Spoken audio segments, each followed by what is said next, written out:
Hello, നമ്മളിന്ന് നൂറയുടെ birthday പാർട്ടിക്ക് വേണ്ടി പോവാട്ടോ. സ്വാഭാവികമായി എന്നത്തെയും പോലെ തന്നെ നമ്മൾ ലേറ്റ് ആയിട്ടുണ്ട്. പിന്നെ നമുക്കൊരു ഗിഫ്റ്റ് മേടിക്കാൻ വേണ്ടി നമ്മൾ ഫോറം മാളിൽ കയറിയിട്ട് കുറച്ച് വാച്ചുകൾ നോക്കി കേട്ടോ. ചെന്ന് കയറിയപ്പോൾ തന്നെ ഈ കല്ല് വെച്ച വാച്ച് എൻ്റെ കണ്ണിലുടക്കി. അപ്പം തന്നെ ഞാൻ പറഞ്ഞു എനിക്ക് വേണ്ടി പാക്ക് ചെയ്തോളാൻ. പണ്ട് വെച്ചൊരു പഴഞ്ചൊല്ലി പറയുമായിരുന്നു, കാറ്റത്ത് എന്തോ മാറിപ്പോയ സമയത്താണ് നിൻ്റെ വേറെന്തോ ഇതിൻ്റെ കഥയെന്നൊക്കെ. അതുപോലെയാണ് എൻ്റെ കാര്യം. ഇതാണ് നമ്മൾ നൂറയ്ക്ക് വേണ്ടി എടുത്ത വാച്ച് കേട്ടോ. നല്ല വാച്ചായിരുന്നു, എനിക്ക് ആക്ച്വലി നല്ല ഇഷ്ടപ്പെട്ടു. പിന്നെ ഒരു ഗിഫ്റ്റൊക്കെ പാക്ക് ചെയ്യുന്നതിനിടയ്ക്ക് ഞാൻ കമ്മലിൻ്റെയും എൻ്റെ മുഖത്തിൻ്റെയും ഡ്രസ്സിൻ്റെയൊക്കെ ഭംഗി നോക്കിയിരുന്നു. തിരിച്ചു വന്നപ്പോഴത്തേക്ക് റസ്മിൻ്റെ മുഖം ഒരു 10 കടന്തൽ ഒരുമിച്ച് കുത്തിയാൽ എങ്ങനെ ഇരിക്കും അത്രയും ഉണ്ടായിരുന്നു. കാരണം നമ്മൾ അങ്ങോട്ട് പോകാൻ നേരത്ത് നല്ല ബ്ലോക്ക് ഉണ്ടായിരുന്നു.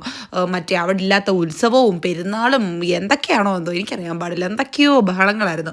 റസ്മിൻ പിന്നെ എന്നെ അധികം ഒന്നും അങ്ങോട്ട് വിട്ട് പറയാൻ പറ്റാത്തതുകൊണ്ട് കുറേയൊക്കെ കടിച്ചമർത്തിയങ്ങിയിരുന്നു. പിന്നെ എങ്ങനെയൊക്കെയോ ഏതൊക്കെയോ ഊടുവഴികളിലൂടെ ഞങ്ങൾ പോയി ഓടിപ്പാഞ്ഞ് ഞങ്ങൾ പാർട്ടി നടക്കുന്ന അവിടെ എത്തി. നല്ലൊരു പാർട്ടിയായിരുന്നു. നൂറെ കാണാനും നല്ല ഭംഗിയുണ്ടായിരുന്നു. ബിഗ് ബോസ് സീസൺ 6 2-3 പേരുണ്ടായിരുന്നു. അവരുടെ 7 അത്യാവശ്യം ആൾക്കാരൊക്കെ ഉണ്ടായിരുന്നു. സോ ഞങ്ങൾ ഫുഡൊക്കെ കഴിച്ച് പിരിഞ്ഞു. അത്രയേ ഉള്ളൂ. ടാറ്റാ.